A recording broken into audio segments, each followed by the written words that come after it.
Thank you so much. Go ahead and take a seat for a second if you guys don't mind.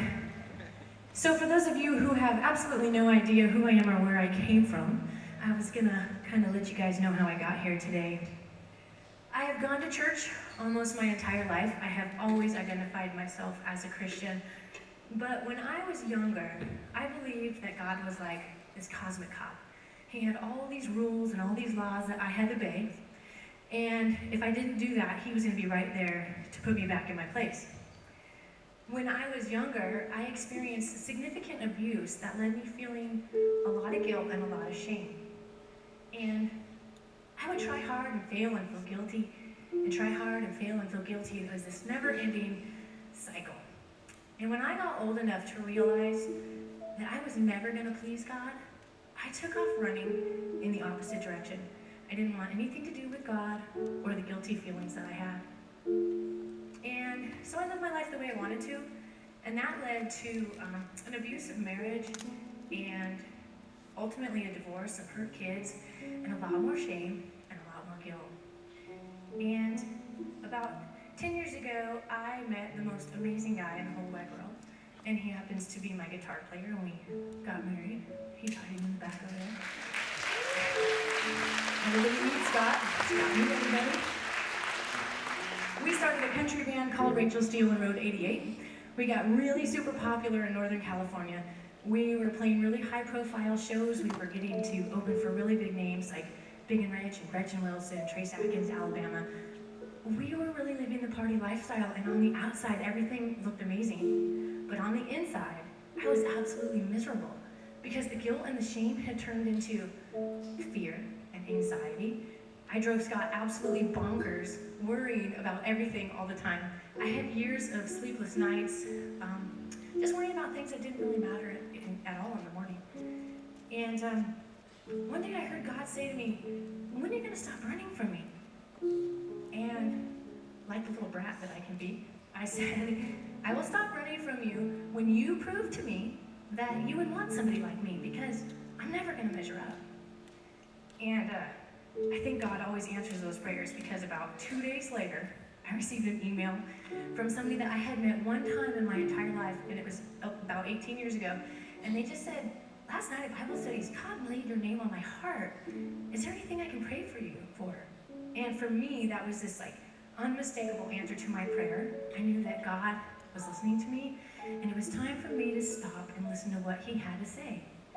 And what he told me over the next few months was that he's not in heaven waiting for somebody to just mess up. He is slow to anger, he's full of unfailing love, and he is ready to forgive any bit of sin and rebellion that I had committed against him.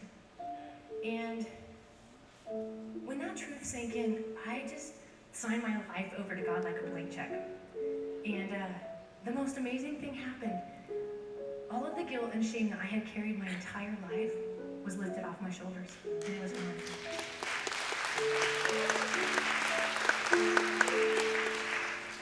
For me, one of the first things that I needed to do was change my lifestyle.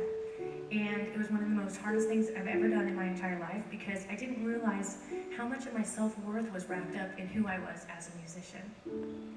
And so we told our agents to stop booking us. We let everybody know that we were done playing. We finished up our contracts. I didn't think that I would ever again step foot on a stage like this or in a recording studio. And then one day Scott came home and he said, "I want you to listen to this song that one of my friends wrote many, many years ago." And as I listened to this song, tears just started flowing down my face, because this song made me feel like I was standing at the foot of the cross, right as Jesus had been crucified, that his shed blood covered all my shame and all my guilt. And this song has opened the door for me to continue to do what I love to do, which is to sing. Now I get to do it to share this amazing story about this amazing God who loves everyone. It doesn't matter what you've done. He's there to forgive you. This song is called "Ease Him Down." It is written by a man who is now in heaven. His name is Arnie Peterson. Ease him down, ease him down, don't let him fall too hard.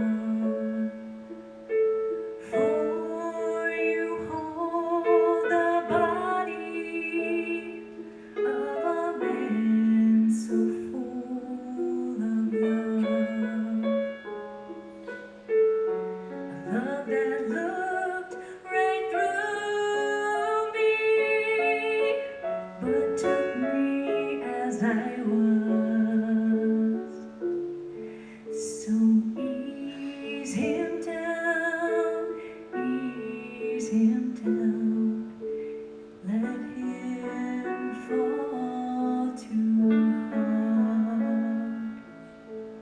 Ease him down, please ease him down, and lay him so gently there.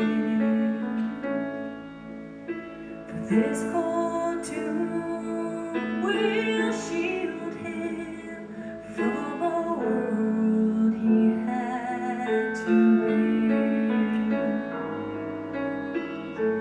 He won't have to fear the pain, the burden of my sin. So ease him down, ease him down, and lay him so gently there. And I know why he had to die, and I know why he cared, and I know it should have been me hanging up there. So ease him down, ease him down, and lay him so